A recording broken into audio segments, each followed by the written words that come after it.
Bonsoir, chers téléspectateurs de la télévision rwandaise. C'est un plaisir de vous retrouver pour l'émission majuscule Le Propos. Ce soir, nous allons revenir sur le procès, ou en tout cas le dénouement du procès MRCD-FLN. Ce procès qui a vu une dizaine, sinon des terroristes qui ont été condamnés par la justice rwandaise. Et c'est au bout d'un procès qui a duré près d'une année. Donc l'histoire se souviendra que c'est en date du 20 septembre 2021 que la justice rwandaise a rendu son verdict sur ce qui est du sort des accusés des attaques de 2018 et 2019 à Nyabimata sur le sol rwandais. Je vous rappelle que c'est un épisode qui a vu, qui a emporté 9 vies, donc 9 victimes, y compris des enfants. Pour parler de certains noms qui ressortent, ou en tout cas qui ressortaient de ce procès, bien que ayant plusieurs personnes qui étaient impliquées, accusées, qui étaient dans le box des accusés. Il y a notamment le nom de Paul Rusesabagina et Calixte Nsabimana qui a été dit Sankara. Rusesabagina, lui, qui a écopé de 25 ans et Calixte Nsabimana, lui, a écopé de 20 ans. En tout cas, le verdict n'a pas rencontré, en tout cas, l'assentiment de tout le monde. On va voir quelles ont été les réactions après ce verdict. Mais avant de plonger dans le vif de notre mission, permettez-moi d'accueillir mes invités de la soirée. Nous sommes avec Madame la procureure générale adjointe du Rwanda, Madame Angélique Habyarimana. Bonsoir, Madame. Bonsoir Sabit. Merci d'être avec nous ce soir. Bonsoir également à Maître Richard Gisagara, qui est avocat à Pontoise, qui nous rejoint depuis Paris. Bonsoir, Maître.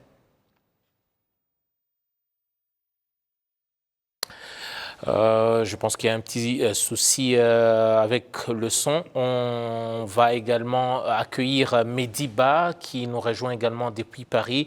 Bonsoir Mehdi, je rappelle que vous êtes journaliste à Jeune Afrique. Bonsoir. Bonsoir Eddy, j'espère que vous m'entendez. Ouais, super bien. Très bien. Voilà, ce sont donc là les trois invités avec qui nous allons parcourir notre sujet de la soirée. Avant de continuer, je vais devoir vous rappeler les faits et surtout ce qui s'est passé en date du 20 septembre 2021. C'est dans cet élément que nous allons suivre avec une narration de Kassim Youssouf.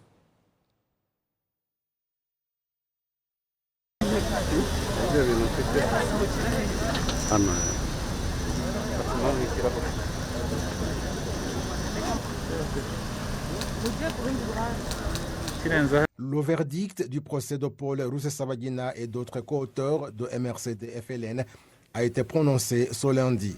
L'organe rwandais de poursuite judiciaire avait requis la peine de perpétuité contre Paul Rusesabagina, mais le jugement de la Cour a été la peine de 25 ans de réclusion, le seul à avoir écopé de la peine la plus lourde par rapport à ses 20 co-auteurs du crime de terrorisme. Le verdict de la Cour est la peine de 25 ans de réclusion contre Paul Rusesabagina. Elle a condamné Nsabimana Calixte, alias Sankara, à la peine de 20 ans de réclusion. 8 autres co-auteurs dans ce procès condamnés à 20 ans de réclusion sont notamment Nsabimana Calixte, alias Sankara, Matakamba Berkmas, Bizimana Kassian, Nsabimana Jean Damascène, Nizeyimana Marc, Biokuseng Jean-Claude, Nibiramira Innocent et Chabani Emmanuel. Le nommé Nikuzwe Siméon est condamné de 10 ans de réclusion, tandis que 8 autres, à savoir Nsengimana Herman, Sanzubukire Félicien, Mounianeza Anastase, Nirora Marcel, Kwitonda André Akizimana Théogène, Yamuremie Emmanuel et Mokandoutier Angelina sont condamnés à 5 ans de réclusion. Ceux qui ont écopé de la peine la plus légère sont Degijimana Jean Chrétien et Nshimiyimana Emmanuel, condamnés de 3 ans de réclusion. Ils sont tous accusés de crimes liés au terrorisme, tels que créer et appartenir à un groupe terroriste, participer aux différents actes terroristes et autres. L'organe rwandais de poursuite judiciaire avait requis des peines plus lourdes et son porte-parole indique qu'ils vont analyser le verdict prononcé et après interjeter appel. Niba mwabikurikiye twareze abantu benshi ibyaha byinshi ugasanga twareze ibyaha 14.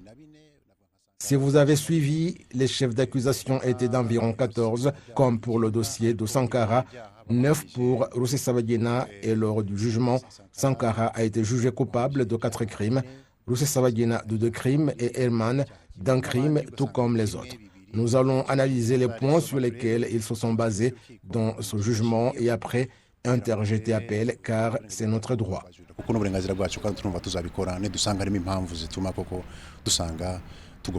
Ce ne sont pas seulement les condamnations qui ont laissé beaucoup de gens mécontents, car certaines des victimes des attaques du FLN qui ont intenté une action en réparation n'ont pas obtenu ce qu'elles demandaient en raison des preuves insuffisantes. Certaines des choses pour lesquelles nous avons demandé une indemnisation n'ont pas été prises en compte par la Cour en raison des preuves insuffisantes. Cela ne nous a pas satisfaits car pendant les procédures judiciaires, nous n'avons évidemment pas pu produire des preuves pour certaines choses, telles que les biens volés ou détruits. Cependant, nous pensons que certains membres de notre groupe pourraient faire appel. Les accusés ont désormais 30 jours pour faire appel des condamnations s'ils le souhaitent. Le porte-parole du gouvernement rwandais a publié un communiqué de presse notant que même si le procès a mis du temps à se conclure, il a révélé de nombreuses opérations du groupe terroriste FLN et montré des preuves irréfutables de la culpabilité de Paul Rusesabagina. Le gouvernement rwandais a également salué le courage des victimes des attaques du groupe qui ont témoigné devant la Cour. Merci donc à Kassim Youssef. Madame la procureure adjointe, on vient de suivre dans cet élément et notamment le porte-parole de l'institution pour laquelle vous travaillez. Vous avez dit, selon ses propos, que vous alliez interjeter appel. Et pourquoi n'êtes-vous pas satisfait par le verdict? Absolument. Sabit, comme tu viens de l'expliquer, je dirais que le verdict a été prononcé à la date que nous venons de suivre justement dans l'exposé. Et d'un côté, je peux dire que d'abord le parquet, l'organe national de poursuite judiciaire, avait pris les résolutions d'amener devant la Cour 21 accusés. Et nous sommes contents que les 21 accusés, tous sans exception, ont été reconnus quand même de certains crimes qui sont reliés justement au terrorisme. C'est quand même un fait qu'on doit absolument noter et constater. On parle de 14 chefs d'accusation qui étaient retenus pour certains, et notamment Paul Rusesabagina qui lui a écopé de 9 chefs d'accusation donc, qui ont été retenus contre lui. Absolument, donc j'y viens. À part mis ce fait à part, il est quand même contradictoire par rapport à ce que le ministère public a plaidé devant la Cour. Nous avons eu plusieurs infractions à charge pour les différents auteurs, y compris Rusesabagina, y compris Calixte Nsabimana, appelé communément Sankara, et les autres co-auteurs. Et à notre grand étonnement, la Cour a décidé que certains chefs, ils les ont reconnus qu'ils n'étaient pas coupables, ces chefs d'accusation, que nous avions émis, pour lesquels nous avions cherché des preuves, des évidences, où nous avions des pièces de conviction. Et nous croyons que, comme la loi, justement, nous accorde le moyen de pouvoir interjeter appel, après avoir fait le tour du jugement en écrit, de l'avoir vérifié et approfondi, nous pensons que nous allons vraiment interjeter appel. Parce que ce que nous avons demandé à la Cour n'a pas été retenu pour certains accusés. Justement, on a eu des procès, ici c'est un procès principalement des actes de terrorisme qui ont été perpétrés sur le sol rwandais. D'aucuns se demandent qu'est-ce qui rendait ce procès aussi particulier, parce que On a eu précédemment d'autres procès, des gens qui ont été reconnus coupables pour des actes terroristes.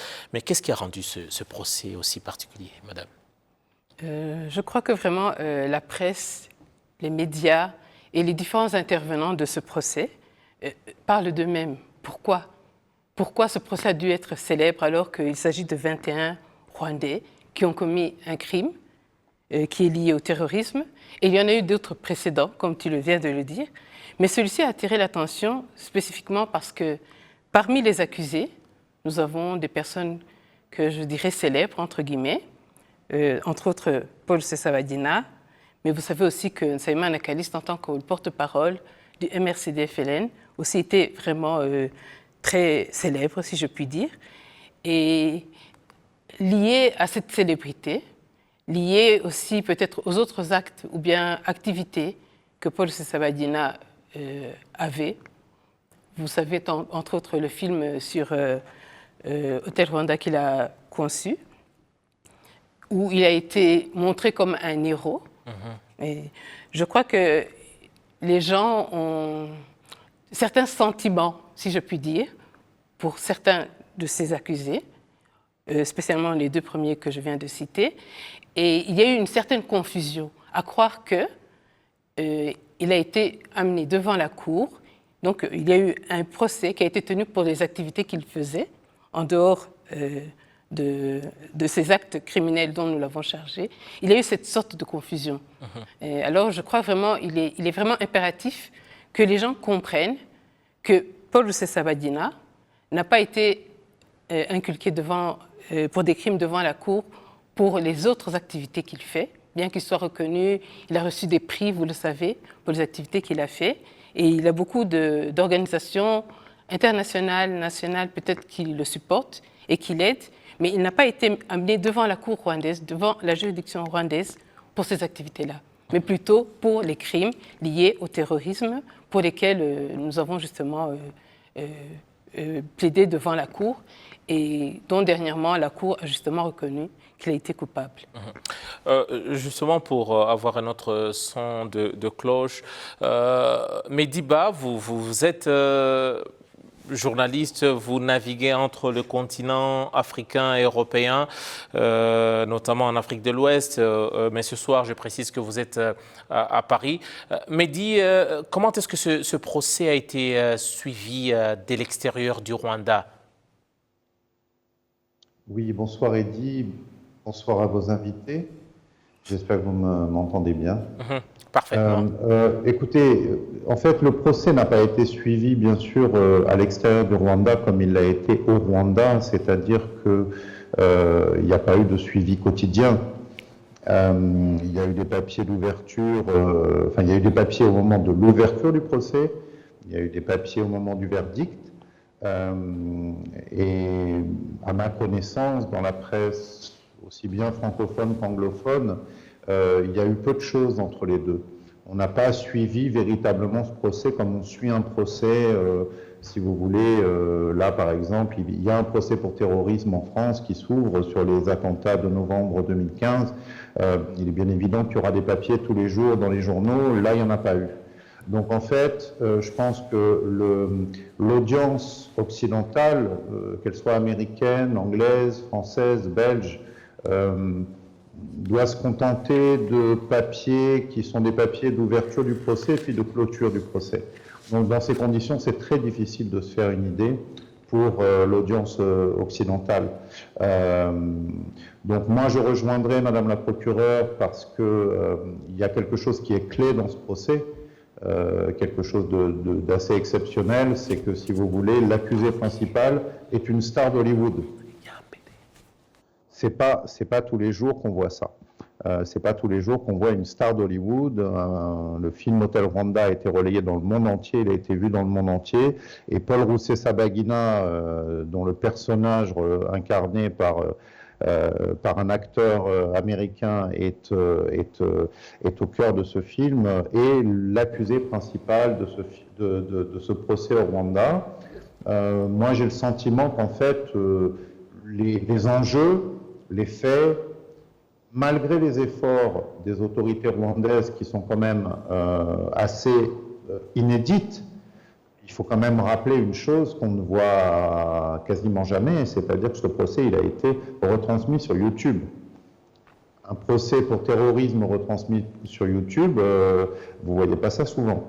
Bon, mais en tout cas, donc, pour répondre à votre question et en terminer, je dirais que il y a eu peu d'écho, il y a eu peu de suivi dans les médias occidentaux du déroulé exact du procès.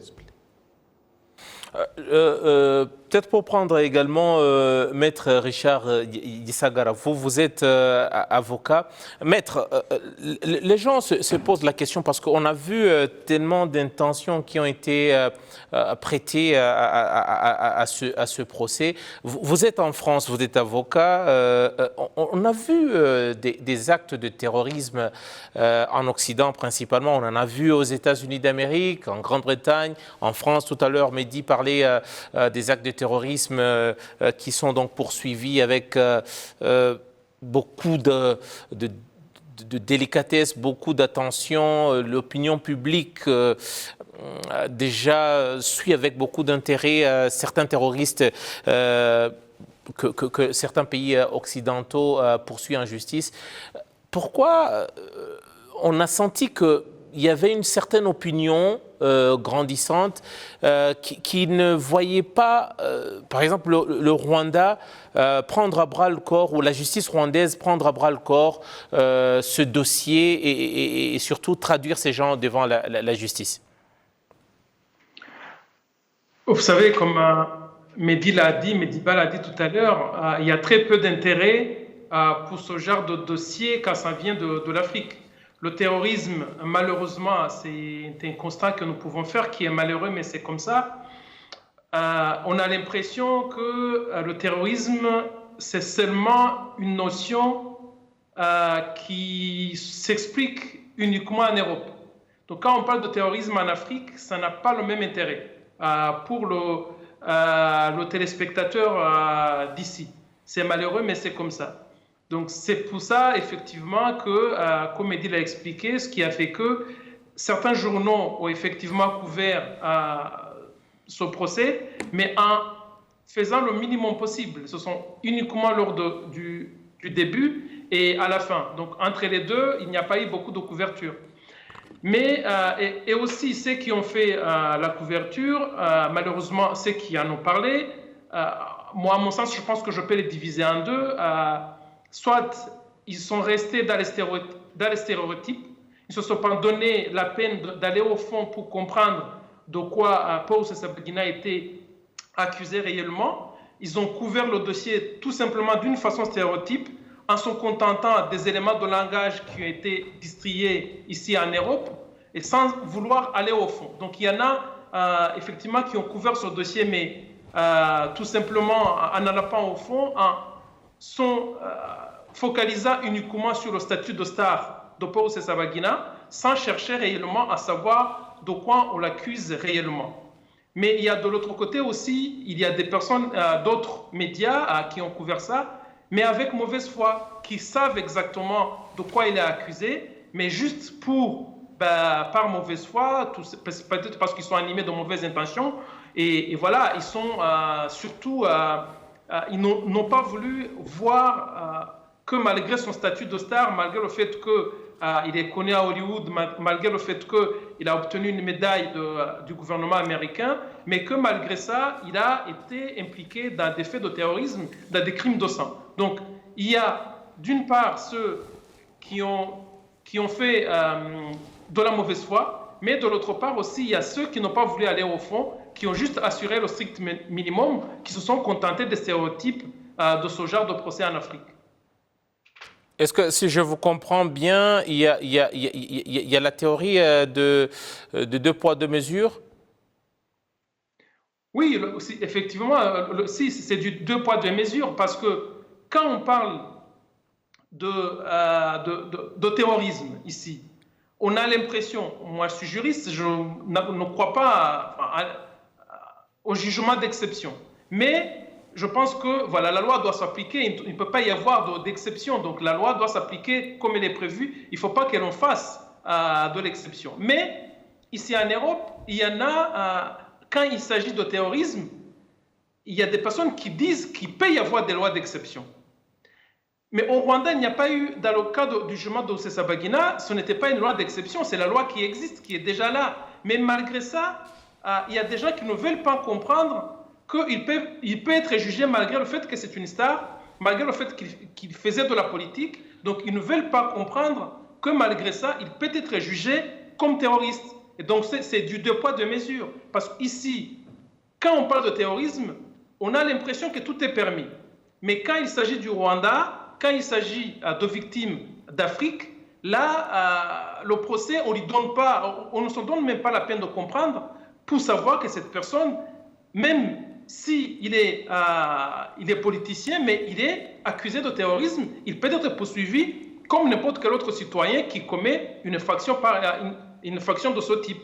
Donc c'est effectivement du deux poids, deux mesures. Madame la procureure adjointe, est-ce que lorsque vous voyez les médias, ce qui a été reporté par les médias internationaux, une sorte d'acharnement sur la justice rwandaise, est-ce que déjà avez-vous vous sentiez qu'on remettait en cause la justice rwandaise, qu'elle ne soit pas à même de juger des terroristes ou des personnes de cette catégorie? Absolument. Je crois qu'à travers les commentaires, les différents médias qui ont quand même fait des commentaires à propos du procès, surtout au début, où on parlait de la façon dont M. Rusesabagina a été arrêté, la façon dont il est arrivé au Rwanda, il y a eu des spéculations, absolument. Il y a eu des spéculations et comme l'a dit Maître Richard, il y a des gens de mauvaise foi qui peut-être ont donné des versions basées justement sur des intérêts qui leur sont proprement personnels. Mais ce qui est bien, c'est que justement le procès a eu lieu en direct, tout le monde a pu suivre et ça a permis aux gens qui sont bien intentionnés de vérifier par eux-mêmes.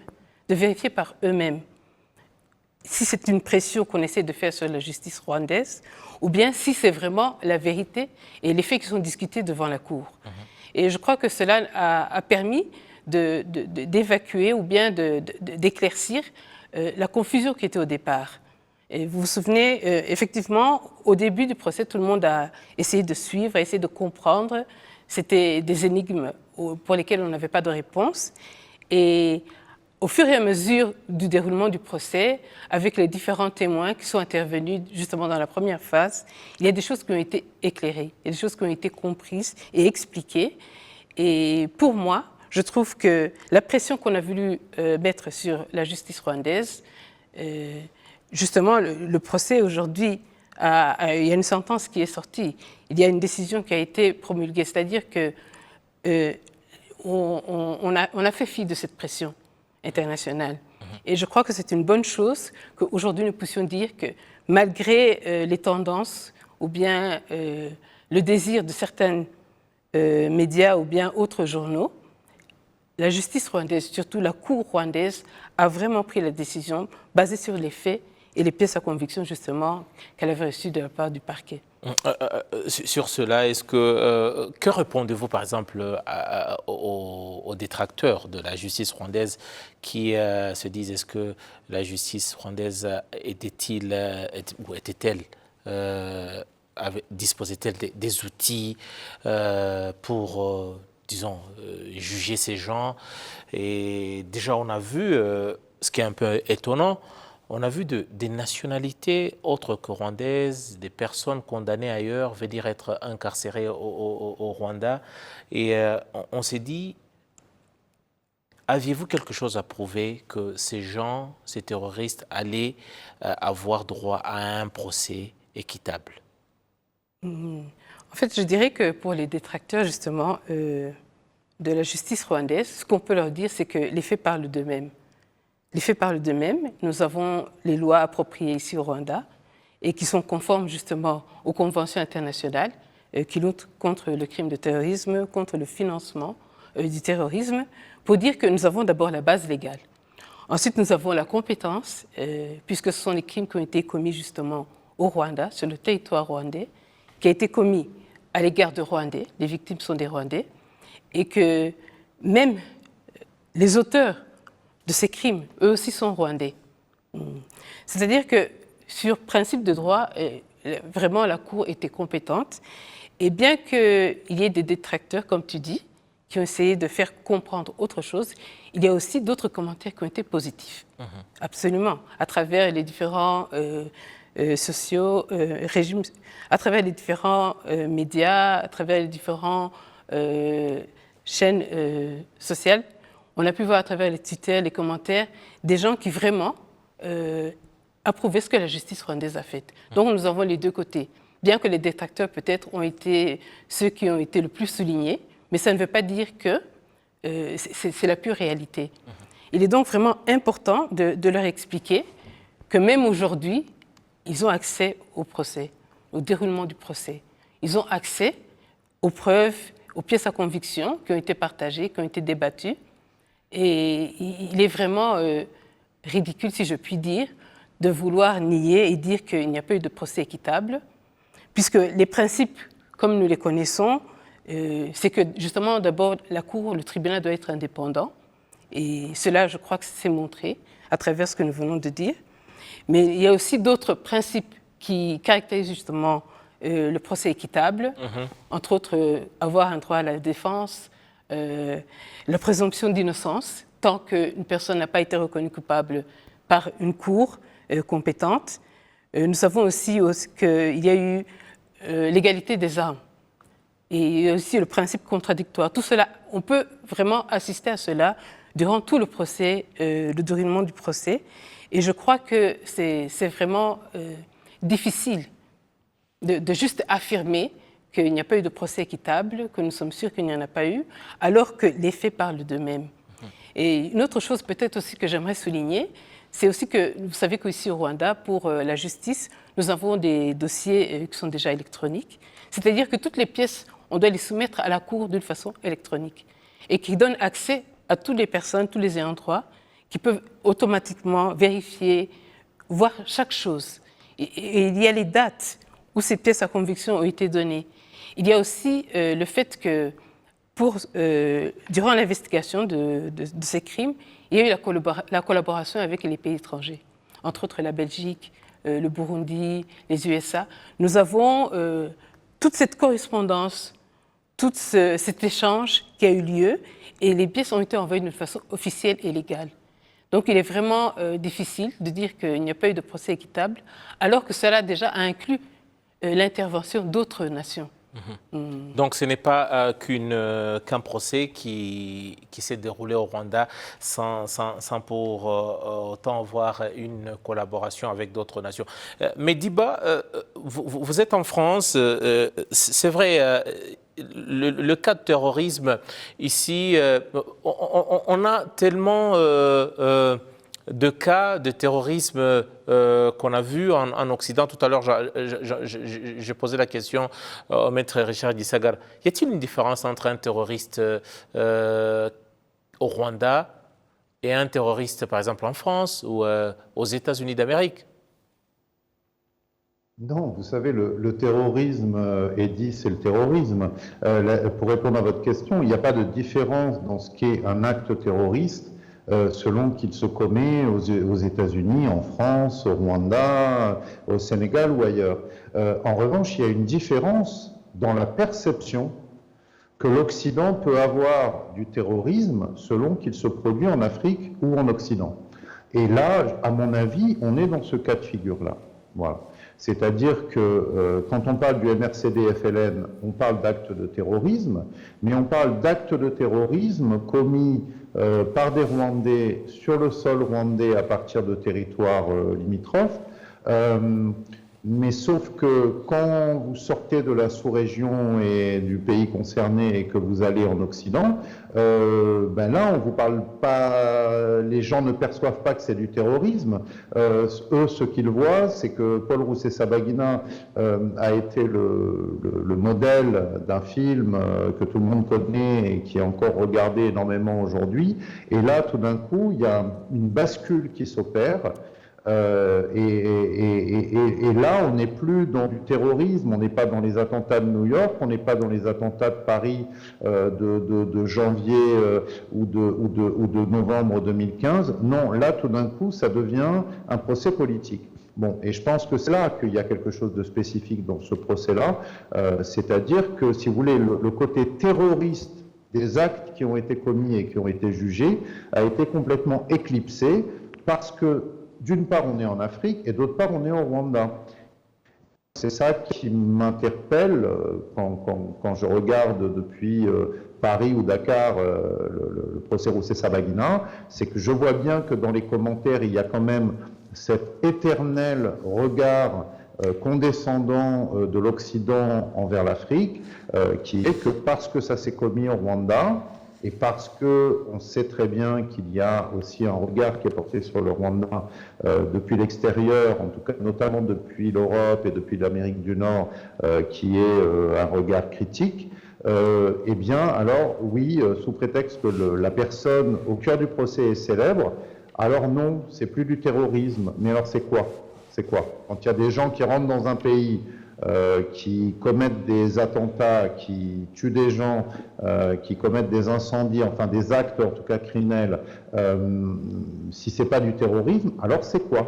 C'est quoi? Alors, Mehdi, justement, ça nous rappelle ou ça nous ramène un peu à une certaine politisation de ce procès. Comment comprendre cette politisation? Pourtant ici, par exemple, Madame la procureure adjointe vient de parler d'une collaboration étroite entre les pays, certains pays occidentaux. Il a cité la Belgique, les États-Unis, la Belgique dont Rusesabagina dispose la nationalité.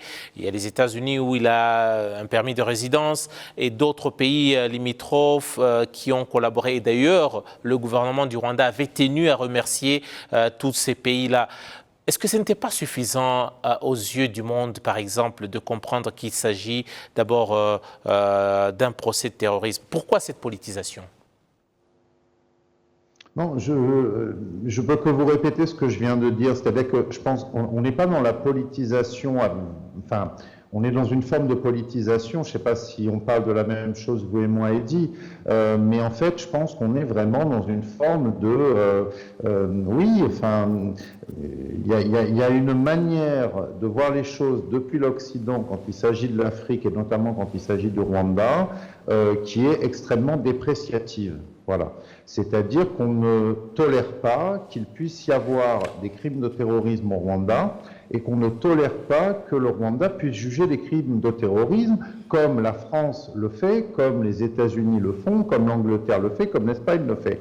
Voilà, donc il y a eu effectivement une coopération judiciaire, si vous vous rappelez bien, parce que c'est des affaires qui ne sont pas complètement proches, mais qui ne sont pas si lointaines. Quand Victoire Ingabire Umuhoza a été jugée il y a quelques années de ça au Rwanda, il y a eu une coopération judiciaire avec les Pays-Bas. Les Pays-Bas ont envoyé à la justice rwandaise des documents relativement accablants. J'ai moi-même fait l'interview là il y a quelques jours de Alabama Mukwalinda, qui était procureur à l'époque au Rwanda au moment de cette affaire et qui a reçu justement ces éléments qui ont permis d'accuser Victoire Ingabire. Aujourd'hui, c'est la justice belge qui a envoyé des éléments qui ont permis d'incriminer, en plus du reste, et de ce que la justice rwandaise a pu trouver les principaux accusés, ou en tout cas le principal accusé, mais simplement la perception depuis l'extérieur, à mon avis, elle n'a rien à voir avec le dossier. Les gens qui aujourd'hui viennent critiquer le fait qu'on ait pu incriminer, accuser et condamner M. Rusesabagina, ne parlent pas du dossier, ils parlent du symbole. Voilà. On parle de symbole. Voilà. Et donc il y a le symbole d'un côté qui est qu'on veut croire que le Rwanda juge les gens qui sont hostiles au régime d'une manière qui est complètement déconnectée des principes de justice. Et puis, il y a aussi le symbole du fait que cet homme est devenu un héros à travers le film dans lequel il a été représenté. Et donc, ça fait beaucoup. Voilà. Maintenant, revenons au réel. Et c'est vrai que c'est dommage qu'on ne parle pas de cette affaire hors du Rwanda en parlant du réel et en parlant de l'affaire judiciaire. On en parle en parlant des symboles. Justement, en parlant du dénouement, quelles sont par exemple les dispositions légales aujourd'hui dont disposent Rusesabagina et les autres co-accusés pour peut-être peuvent-ils interjeter appel ou quelles sont les dispositions légales qui plaident aujourd'hui dont ils peuvent utiliser? Comme tout accusé ou bien dans tous les procès, maintenant nous avons eu le procès au premier degré, c'est-à-dire que la Cour a rendu son jugement et les a pris pour coupables pour les crimes auxquels donc ils ont été reconnus coupables. La loi permet qu'il puisse interjeter appel s'il n'est pas satisfait de la décision de la Cour. C'est-à-dire qu'il y a un mécanisme légal, juridique, par lequel il doit passer pour pouvoir changer la décision qui a été émise par la Cour compétente. C'est-à-dire que ce soit Rusesabagina, que ce soit les autres co-auteurs, qui sont au nombre de 20, que ce soit le ministère public qui est aussi partie au procès, de même que les parties civiles qui ont été représentées durant tout ce procès. Quiconque n'est pas satisfait peut utiliser de ce moyen pour pouvoir interjeter appel. Donc ça, c'est un droit qui est reconnu par la procédure pénale et c'est commun à toutes les juridictions, je crois. Et vous savez aussi peut-être l'incident où M. Rusesabagina a décidé de ne plus assister à son propre procès, un choix qu'il a fait de lui-même, n'a pas arrêté le procès. Le cours de la justice. N'a pas arrêté le cours de la justice, c'est-à-dire que la justice ne peut pas être arrêtée par des caprices, si je puis dire, d'une partie au procès, mais pour interjeter appel, il a le droit de le faire et devant la Cour, il peut apparaître pour le procès en appel. Il faut vraiment que les gens comprennent cela et c'est à lui justement de décider avec sa défense s'il va interjeter appel ou pas. Et donc, il a tous les moyens en ses mains et c'est à lui de décider. Maître Richard Disagara, très récemment, avant le prononcé donc, de ce procès, on a assisté à un incident qui s'est passé au Rwanda avec une entrée, si je peux dire, étonnante, une apparition de l'avocat Maître Lurquin, citoyen belge qui était là pour des raisons des tourismes, en tout cas pour ce qui est des documents dont il disposait. Est-ce que certains se disent, est-ce que c'était pas, par exemple, une façon peut-être de tirer les choses en longueur avec son arrivée et les circonstances de son départ du Rwanda? Est-ce que cela n'est pas un des signes, par exemple, pour des gens qui pensent que c'était une manière de tirer les choses en longueur au lieu de faire avancer le procès? Oui, effectivement, je crois que c'était un geste calculé. Pour ma part, je ne crois pas que c'est arrivé par hasard. Je pense que, vous savez, quand on défend une personne, on peut le défendre de plusieurs façons. On peut le défendre devant le tribunal en évoquant des dispositions de loi, mais on peut aussi chercher ailleurs en essayant d'attirer l'opinion publique, où il y a plusieurs façons de prendre la défense de son client. Moi, à mon sens, c'est le sentiment personnel, moi je crois que c'était juste une tactique. Je pense qu'il voulait créer un incident pour que, à défaut de pouvoir apporter devant la justice des éléments à décharge suffisants, il voulait au moins créer un incident pour dire que la justice n'a pas été équitable. Heureusement que ça a été géré comme il faut, heureusement qu'on a compris son jeu et que, effectivement, on ne s'est pas laissé faire. La justice rwandaise ne lui a pas permis de créer cet incident-là. Il a été reconduit à la frontière.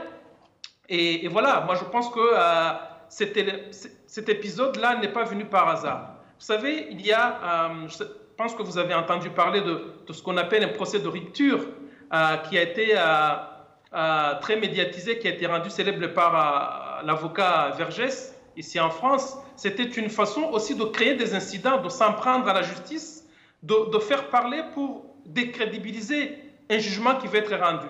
Moi, je pense que c'était dans ce cadre-là que la défense belge de Paul Rusesabagina avait décidé de créer cet incident-là. Et voilà. Sinon, je ne vois pas pourquoi il aurait tenté de venir en robe au sein d'une juridiction française alors qu'il savait pertinemment qu'il n'a pas le droit de le faire. Il le savait parce que c'est quelqu'un qui a de l'expérience. C'est une personne qui avait d'abord tenté, qui avait fait toute la procédure nécessaire pour être admis au Rwanda. Ça n'a pas été possible parce que la loi belge s'y oppose. Et donc, il savait pertinemment qu'il n'avait pas le droit de le faire. Donc, s'il l'a fait, c'est parce que, dans son intention, en tout cas pour moi, c'est mon avis personnel, il voulait juste créer un incident pour décrédibiliser le jugement qui va être rendu après. Justement, vous parlez de la Belgique tout de suite après que le verdict soit rendu pour ce qui est du procès MRCD-FLN avec la condamnation de Paul Rusesabagina qui a été reconnu coupable d'actes de terrorisme. Donc il a écopé de 25 ans et Calix Sabimana, lui, qui a écopé de 20 ans. On a tout de suite vu la vice-premier ministre belge et également ministre des Affaires étrangères qui a fait une sortie médiatique pour parler de Rusesabagina qui n'a pas eu droit à un procès équitable. Mehdiba, vous avez publié un article déjà sur ces propos. Mehdi, pour nos téléspectateurs aujourd'hui, étiez-vous surpris? Déjà, on a la Belgique qui est citée parmi les pays qui ont collaboré pour mettre en place ou établir les faits ou en tout cas apporter des preuves sur l'implication de Paul Rusesabagina dans ces actes de terrorisme. Et d'autre part, une autorité belge qui fait une telle sortie médiatique, n'est-ce pas peut-être, par exemple, une chose et son contraire à la fois?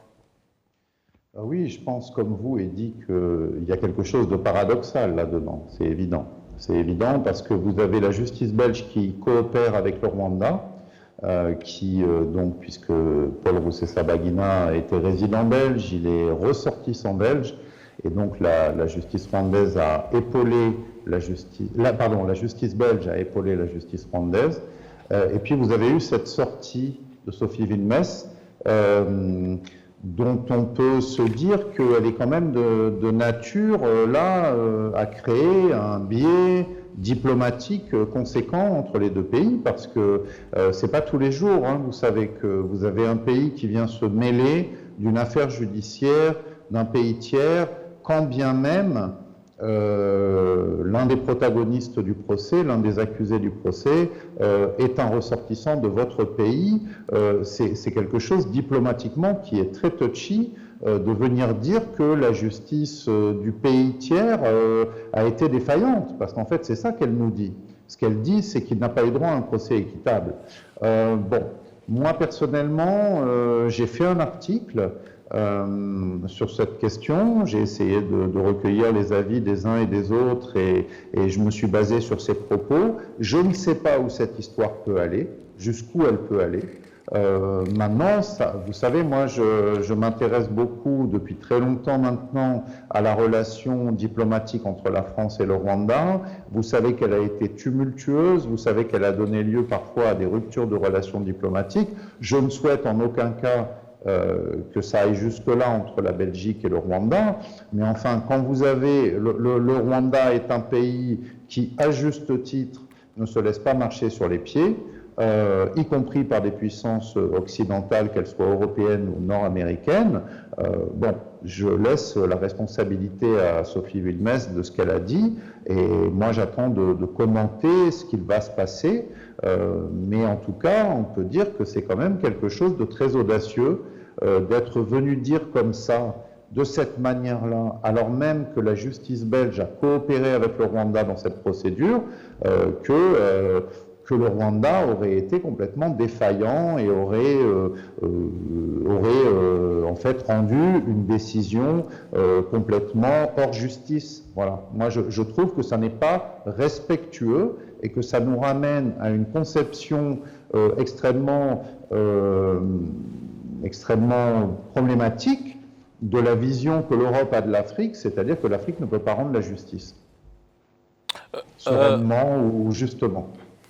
Maître Disagara, vous, en tant que juriste, comment avez-vous réagi justement à ces propos-là? Est-ce que doit-on parler d'une responsabilité individuelle? Donc ces propos, doit-on les prêter à son auteur, ou c'est une opinion qui reflète beaucoup plus que ça? Bon, je ne suis pas très expert en matière de diplomatie, mais je fais quand même observer que c'est le vice-premier ministre, quand même, la personne qui s'est expliquée. Et donc, pour ma part, si ça avait été un ministre quelconque, bon, tous les ministres sont importants, tous les membres du gouvernement sont importants, mais là, dans le cas d'espèce, on parle du vice-premier ministre. Donc, à mon sens, c'est des propos qui engagent son pays. Et ces propos sont tout à fait surprenants. Pourquoi? Parce que la Belgique n'a pas toujours été dans ce registre-là. Parce que, pour ma part, je me rappelle d'un cas qui a eu lieu en 2011. En 2011, le ministre de la Justice belge a été interrogé officiellement par le Sénat belge dans le cas d'un dossier qui était semblable à celui-là. En 2011, pour rappel, en 2011, il y a eu une personne qui est de nationalité, une double nationalité aussi, comme Paul Rusesabagina. Il était de nationalité belgo-marocaine. Cette personne a été extradée au Maroc, où il était accusé de terrorisme. Et ça a fait une levée de bouclier également, comme ça a été le cas dans l'affaire Rusesabagina. Un jour, le ministre de la Justice est interpellé devant le Sénat belge. On lui pose la question spécifique. C'est une question écrite, donc c'est une question vraiment officielle, dans laquelle, en fait, on lui demande pourquoi il n'intervient pas dans la procédure qui a lieu au Maroc. Et là, le ministre répond par écrit. C'est une archive qu'on peut retrouver. Il répond par écrit en expliquant que la Belgique, lorsque un binational est jugé dans un pays étranger, la Belgique n'est pas concernée, ne peut pas s'immiscer dans la procédure judiciaire qui a lieu dans un autre pays. Et donc, c'est vraiment très, très surprenant qu'actuellement, le vice-premier ministre ait décidé de prendre la responsabilité de non seulement s'immiscer dans une affaire qui se déroule au Rwanda, mais aussi de s'immiscer de cette façon-là. Et donc ça, c'était la première remarque. La deuxième remarque que j'aimerais faire, et ça c'est en complément de ce que Madame le procureur a dit et les propos qu'elle a tenus par rapport au procès équitable, les propos que je partage totalement. Donc il ne vous aura pas échappé que lorsqu'elle a parlé, donc de la remarque qu'elle a faite, c'est juste des remarques générales. Elle n'a pas dit en quoi ce procès n'a pas été équitable. Donc il ne suffit pas de venir dire qu'un procès n'a pas été ni juste ni équitable sans dire concrètement sur quoi on se base pour le dire. Comme Madame la procureure l'a rappelé, il y a plusieurs critères concrets qu'on doit prendre en considération pour dire si un jugement a été équitable ou pas. Il y a l'accès à la défense. L'accès à la défense. Paul Rusesabagina a largement pu bénéficier donc des avocats. Il avait des avocats rwandais, à moins que l'on nous dise en Belgique que les avocats rwandais ne représentent pas grand-chose. Ils ont voulu d'autres avocats, mais qui n'avaient pas le droit d'exercer au Rwanda. Ce n'est pas parce que la Belgique ou des pays étrangers demandent à ce que des avocats qui proviennent de leur pays puissent exercer au Rwanda que ça peut se faire. Il y a le principe de réciprocité qui doit être respecté. Nous aussi, quand on va exercer dans des pays étrangers, nous devons justifier des critères, nous devons remplir les conditions qu'ils nous demandent. Donc, ce n'est pas normal qu'eux peuvent venir le faire quand ils veulent. Donc, il y a l'accès à un juge. Je ne vais pas revenir sur les éléments concrets que Madame la procureure a indiqués tout à l'heure pour justifier comment ce procès a été équitable. Donc, le ministre belge s'est contenté tout simplement de faire une remarque générale sans aller dans le détail. Et donc, pour ma part, je suis vraiment très, très surpris qu'elle ait pu aller à l'encontre de ce qui avait été décidé, de la réponse qui avait été donnée par le ministre de la Justice devant le Sénat belge. Et également, je ne vais pas être trop long, je vais terminer par là. Le jugement de Paul Rusesabagina n'a rien de surprenant si on regarde ce qui se fait en Belgique. La Belgique a déjà jugé, a déjà poursuivi des personnes pour des faits moins graves que les faits pour lesquels Rusesabagina est jugé. Il y a eu une dame, juste pour ne prendre que cet exemple-là, il y a une dame qui est poursuivie par le parquet belge pour avoir envoyé de l'argent à son enfant. Elle avait un fils, son fils est parti combattre en Syrie, la mère lui a envoyé de l'argent. Ce n'était pas pour... Enfin, en tout cas, ce que la mère dit, elle ne l'a pas fait dans l'intention de financer le terrorisme. Elle dit qu'elle ne partage pas les convictions de son enfant. Mais il lui a envoyé de l'argent parce que c'était son fils unique. Pour lui, pour elle, pour cette dame, c'était la façon de pouvoir garder un contact avec son enfant. Mais malgré ça, la justice belge veut le poursuivre pour participation à une activité terroriste. Paul Rusesabagina, lui, a financé sciemment un organisme, un groupe armé qui a fait des morts au Rwanda. Et donc, je ne vois pas, sincèrement, je pense que ça tombe dans le cas de ce que j'ai indiqué avant, donc affaire de personnes qui regardent ce procès, qui regardent le dossier Rusesabagina avec de la mauvaise foi. Je suis, désolé de le dire, mais je pense que c'est vraiment de la mauvaise foi et je pense que ce sont des propos qui doivent être, ne doivent pas être négligés, mais il faut que le Rwanda, effectivement, comme ça a été fait, le Rwanda doit répondre et soutenir sa justice qui a fait le travail, qui a relevé un défi important, mais qui a relevé avec panache. Madame le procureur, la Belgique a coopéré avec vous sur ce dossier, mais précédemment, il y a eu également d'autres cas de génocide, des gens poursuivis pour des crimes de génocide, ou en tout cas, aujourd'hui, la Belgique étant des partenaires, en tout cas, avec le Rwanda, dans plusieurs projets déjà de développement qu'on voit au Rwanda. Est-ce que c'est pas très étonnant qu'une telle intervention puisse advenir et dans des circonstances pareilles? Je suis tout à fait de ton avis. Il n'y a rien d'étonnant parce que cette coopération a vraiment produit des résultats et positifs en plus, puisque depuis que nous poursuivons les génocidaires, les fugitifs qui vivent à l'étranger, il y a une bonne coopération qui s'est instaurée à peu près partout dans le monde, que ce soit les pays occidentaux, que ce soit les autres pays. Nous avons vraiment cette collaboration qui donne du fruit. Même actuellement, nous avons plusieurs commissions rogatoires qui viennent travailler avec les agents du parquet, avec nos procureurs, avec nos témoins, afin de pouvoir constituer les dossiers qui vont peut-être aboutir à des procès. Absolument, que ce soit dans les pays étrangers ou que ce soit ici au Rwanda. Et je crois qu'il est aussi important de souligner que même pour ce procès, celui-ci, du FLN, du groupe FLN terroriste, la coopération continue. Ça ne s'est pas arrêté avec ce procès. Le procès est en cours, nous avons le délai d'appel de 30 jours, comme je l'ai dit, mais nous avons aussi d'autres personnes qui ont été impliquées dans ces faits, dans ces actes criminels. Et la coopération continue, que ce soit avec les pays que j'ai cités, que ce soit avec d'autres pays. Donc, c'est-à-dire que la voie diplomatique va continuer, va poursuivre son cours, mais pour ce qui concerne le niveau judiciaire, le domaine de l'enquête et des investigations, la coopération est vraiment très bonne. Et donc, nous allons continuer, et ça n'a rien d'étonnant donc qu'on puisse échanger et aboutir à quelque chose de positif. Et c'est ce que nous allons continuer à faire aussi pour le temps futur.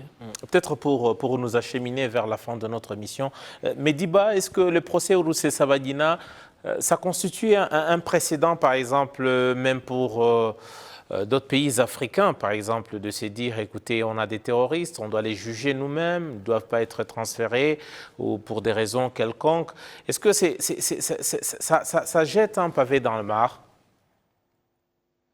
En fait, je ne saurais pas dire si ça jette un pavé dans la mare, mais c'est vrai que quand je vous entends poser la question, j'ai pas tant d'exemples que ça quand je pense à l'Afrique de l'Ouest, au pays que je suis au quotidien, où il y aurait eu des procès de ce type. Voilà.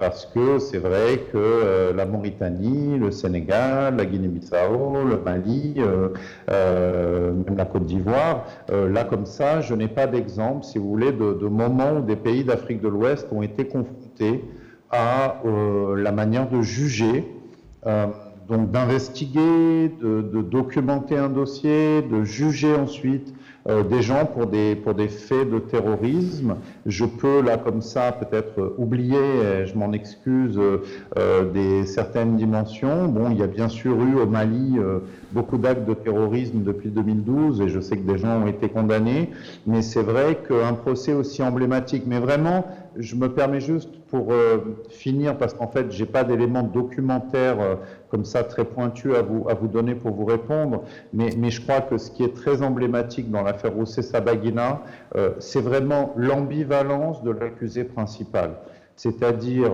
quelqu'un qui a été, si je peux dire ça comme ça, et je le mets avec des guillemets, un héros pendant le génocide de 94, qui ensuite a quitté le Rwanda en 96, qui ensuite a rejoint l'opposition en exil, qui ensuite est devenu le leader d'un groupe armé, qui lui-même, enfin le leader d'un mouvement qui lui-même était adossé à un groupe armé.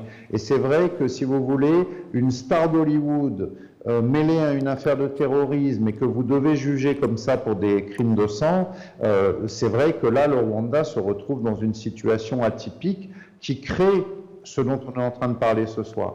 C'est-à-dire que d'un côté, on est en train de parler de crimes de terrorisme et de l'autre côté, on est en train de parler d'une star internationale. Et c'est vrai que c'est ça qui fait, à mon avis, que dans le monde entier, l'affaire Rusesabagina, elle a cette espèce de, vous savez, de côté complètement atypique. Hein, c'est-à-dire, on n'est pas avec un vrai méchant, on est avec un méchant qui est identifié dans le monde entier comme un gentil. Et le Rwanda a condamné ce gentil. Et en fait, c'est en ça, me semble-t-il, que l'affaire Rusesabagina a quelque chose de vraiment très particulier. Merci donc à vous, Mehdi Ba. Je rappelle à nos téléspectateurs que vous êtes journaliste à Jeune Afrique et c'est depuis Paris que vous interveniez. Merci également au maître Richard Dissagara qui intervenait depuis Paris également, où vous exercez comme avocat à Pontoise. Merci beaucoup à tous les deux. Merci pour votre invitation. Voilà, et grand merci à vous, Madame la procureure générale adjointe du Rwanda, Madame Angélique Habyarimana. Merci beaucoup pour d'avoir répondu à notre invitation. Merci aussi de nous avoir invités. Voilà, et grand merci à vous tous qui nous avez suivis. L'émission c'est Majuscule Propos. Je m'appelle Eddy Sabiti. C'est toujours un plaisir d'être avec vous.